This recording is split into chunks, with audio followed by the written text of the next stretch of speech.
Welcome back to video part 8 of the real truth about tanning and tanning beds. Here are 13 tips so that you can use my home tanning bed safely. See the link underneath to buy it. Before we go any further, do not seek UV exposure if you are taking immunosuppressive drugs for autoimmune disorders. These drugs suppress the folate in your skin, so combined with UV exposure, they are a very high risk factor for melanoma.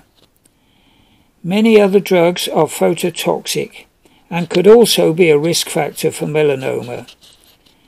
So, if you are taking any kind of medication, you should avoid UV exposure of any kind. Use oral vitamin D supplementation instead. Read Dr. Hollick's book to see how to get tested. See my videos on how to follow the Senior diet to put these conditions into remission with his diet. You can then come off the drugs and use my tanning bed to get the sweet spot of the most vitamin D your body can handle without toxicity. Remember, vitamin D deficiency is implicated in all chronic and infectious diseases, and I demonstrate this with 80 studies from medical journals in video part 9. Recommendations for the use of my tanning bed. Take 10,000 IUs of vitamin D daily for 2 weeks before using the tanning bed. Establish what your minimal erythemal dose is with the tanning bed, using the Davlin patch which comes with it.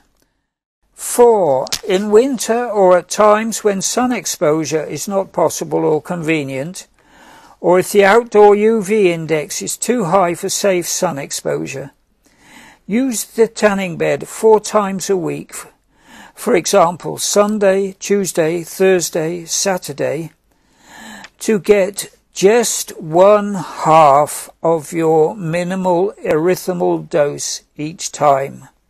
5. After 4 weeks, use the Davlin patch to measure your minimal erythemal dose again to see if it has increased.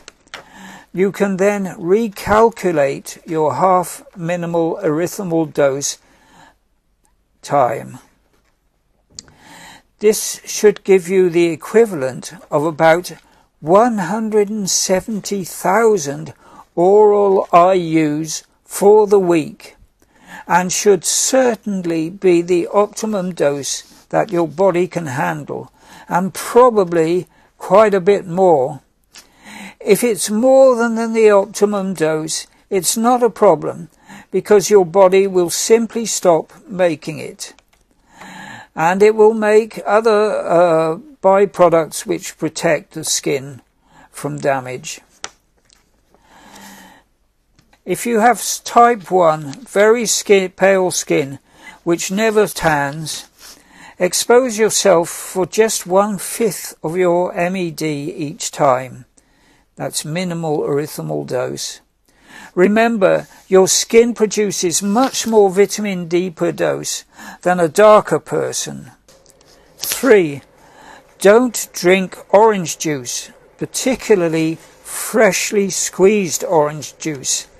And if you eat grapefruit, it should only be once in a while. 4.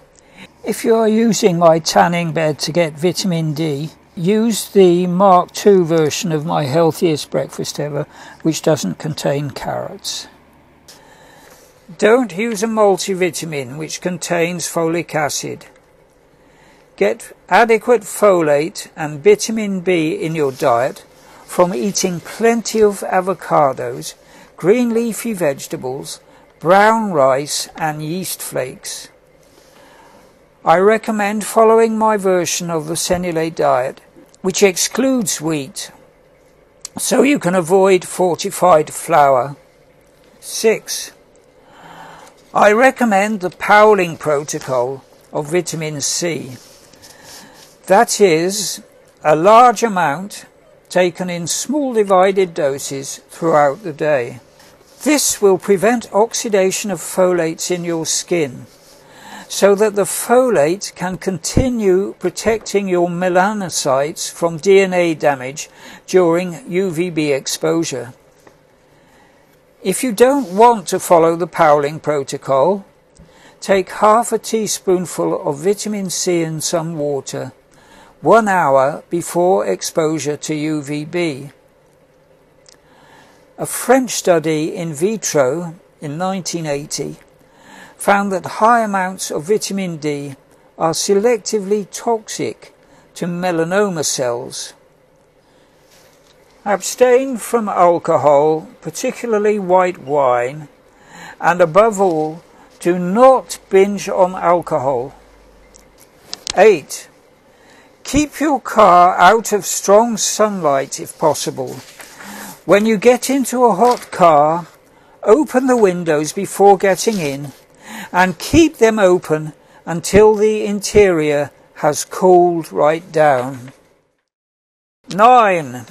If you don't have optimum vitamin D and you have several risk factors and for melanoma, and you're going to be exposed to strong sunlight which could result in a burn, take some 10,000 IU vitamin D capsules with you and swallow 3 of them about an hour before the exposure. You can also take half a teaspoonful of vitamin C powder in water. 10.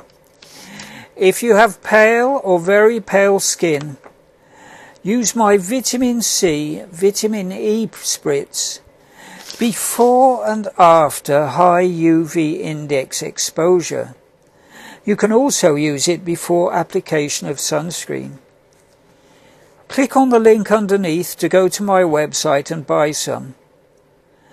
Note that it will prevent tanning, but not vitamin D production.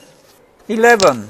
If you're a vegetarian, supplement with vitamin B12 every 3rd day. Put 1 tablet under your tongue and let it dissolve. I recommend supplementing with 2/3 of a teaspoonful of taurine every day. Or use my healthiest breakfast ever, Mark II, with added aminos. 12. Supplement with 1 500 mg niacinamide tablet every day if you have fair skin and if you are exposed to a high UV index number on a regular basis. I'm thinking particularly Queensland and Northern Territories here. Niacinamide supplementation has been proven to prevent recurrence of non-melanoma skin cancer. It's unclear whether it's protective against melanoma, but it seems likely that it is. 13. Take care of your teeth and gums to avoid the need for dental x-rays. Don't let your dentist take routine checkup x-rays of you or your children. Look after your teeth so that you can avoid the dentist as much as possible. Don't eat sugar. Take 10 minutes after every meal to carefully clean between your teeth with both dental floss and interdental brushes. Supplement with vitamin C to keep your gums in good shape.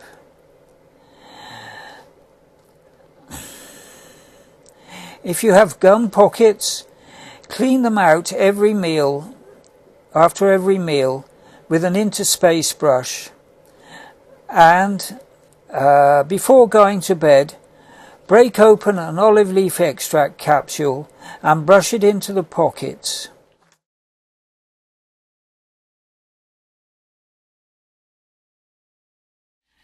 That's it. Don't reply.